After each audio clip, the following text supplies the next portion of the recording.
Park like garbage, drive garbage, Simone Ward said, and set her key against the old woman's door.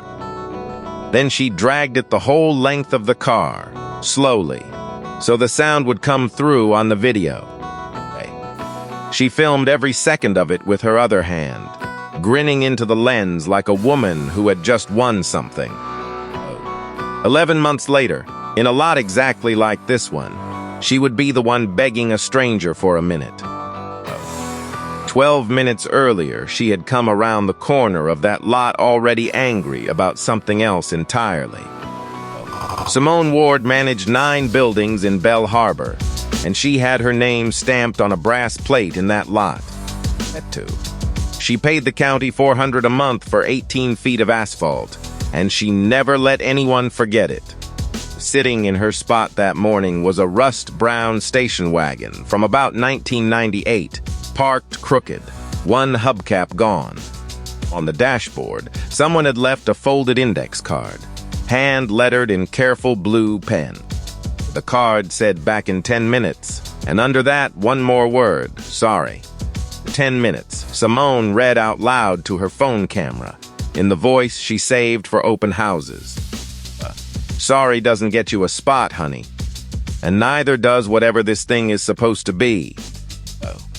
She crumpled the card in her fist and dropped it in the wet gravel without looking where it landed. Behind her, a cane touched down on the asphalt, and then again closer. The woman was small and gray, and moving the way people move, when moving costs them something. She had a cardboard box against her hip and a cane in the other hand, and she was hurrying badly. That one's mine, and I am so sorry, she said, out of breath. The jury lot was closed for paving, and I only meant to be 5 minutes.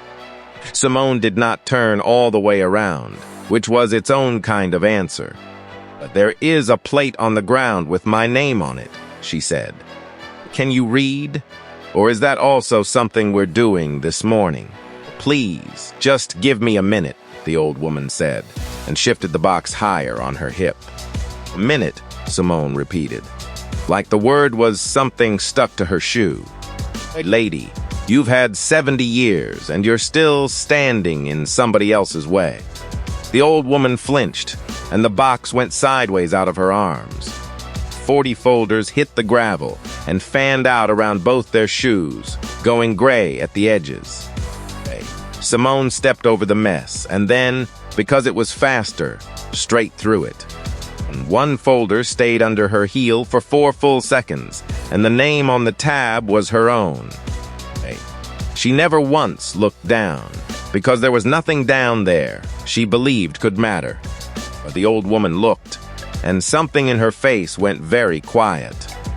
Then Simone took out her keys, chose the longest one, and walked back to the wagon. She set the point against the driver's door and pulled it all the way to the tail light. The sound it made was thin and awful, and went on much longer than anyone expected. She held the phone low at the end, so the whole gouge caught the gray light. Park where you don't belong, and this is what you get, she told 40,000 followers. The video went up at 8:24 in the morning, captioned, with a laughing face at the end of it. The old woman knelt in the gravel, picked up the folder with Simone's name on it, and said nothing at all. The hearing that morning was Simone's own, and she had been looking forward to it for 6 weeks. She wanted an emergency order to remove a tenant named Walter Delaney from Unit 3B of the Ash Grove. Walter was 79 and had lived in that apartment since the year the mill shut down. He had been late with rent once in 41 years by 9 days, and Simone had built a case on it. She did not think of herself as cruel, and if you had asked her, she would have said the opposite. Her mother had cleaned offices in a building like the Ash Grove and had once been towed out of a lot for parking wrong. Simone had watched her cry over $80, and she had promised herself she would live on the other side of that. She had followed every rule to get here, and nobody had ever handed her a thing. Her paralegal, Danny Cole, slid into the seat beside her with the exhibits and a worried face.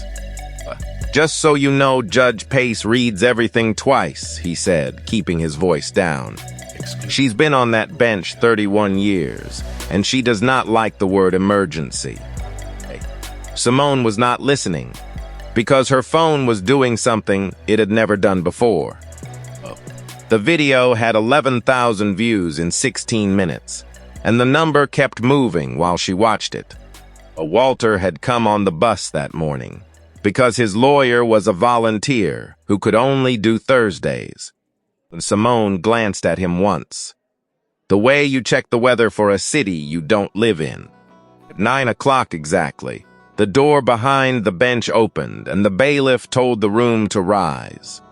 The judge came in the way she did everything, slowly, with a cane in her left hand. The same low bun and the same thin round glasses, with rain still dark on the shoulders of the robe. Simone's stomach dropped out of her about half a second before her brain caught up. The Honorable Margaret Pace, Kingsley County Superior Court, 31 years on that bench. The woman from the lot. Judge Pace opened the file in front of her and looked at the front page for a long moment. It was the same folder, dried crooked, with a gray shoe print across one corner of it. "Counsel," she said, "before we begin, the court has to put something on the record. At about 8:20 this morning, in the annex lot, a woman destroyed my car while recording herself doing it.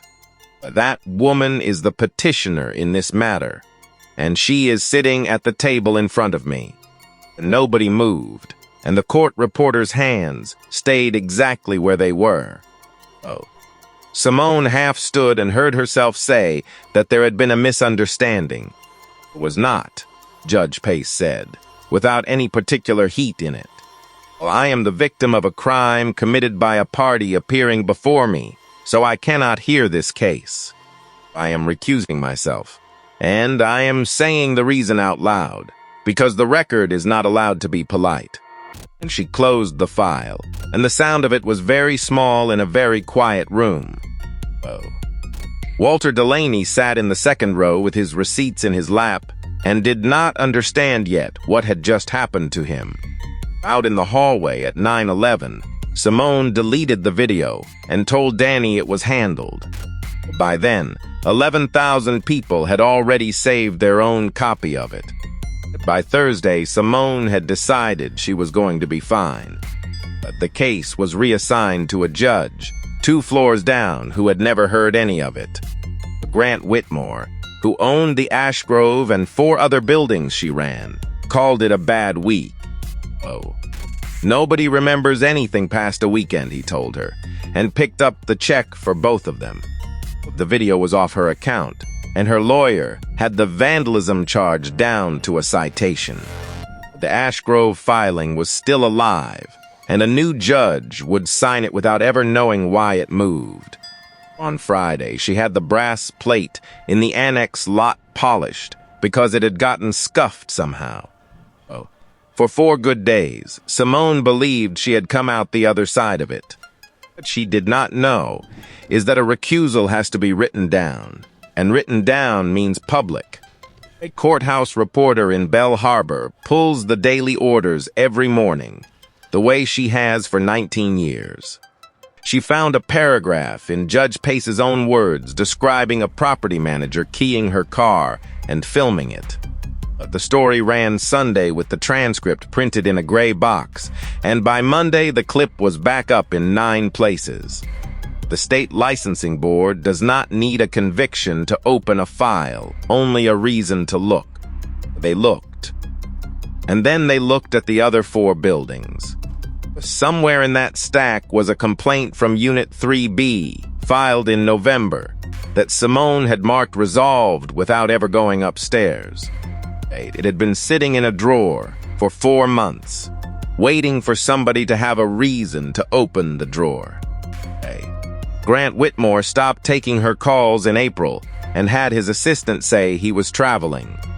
The board suspended her license in June, pending, which in that business means finished.